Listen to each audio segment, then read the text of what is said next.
De Sediek tussen Ternat en Peerses Moddergat zocht er op het stuit zo uit, maar ook in het nije diekversterkingsprogramma hoegt er net voor ten dadelijks een meter extra bij op.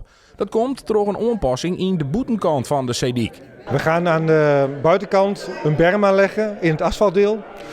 Die berm zorgt ervoor dat de golven reduceren. Oftewel, de golven komen minder hoog. Dat betekent dat de dijk ook minder hoog hoeft uitgevoerd te worden. Of op sommige plekken niet meer worden verhoogd. Een bijkomstigheid is dat we die berm in asfalt ook kunnen gaan gebruiken voor ons eigen onderhoudspersoneel. Daarover kan gereden worden, makkelijker dan nu over dat schuine stuk. Ook zou het fietspaad langs het water dan op meerdere plakken boetendieks online worden kennen. Dat is op het stuit in Oenderziek. Het plan in een diek waar het maandje presenteren aan inwoners en orenbelangstellenden in het dwarfshuis Tunewert in Ternat. Ik ben tevreden over de opkomst tot nu toe. De hoeveelheid mensen die belangstelling hebben voor de dijkverbetering Ternat-Peerses Moddergat. Ik ben ook heel tevreden over het feit hoe het ontwerp wordt ontvangen.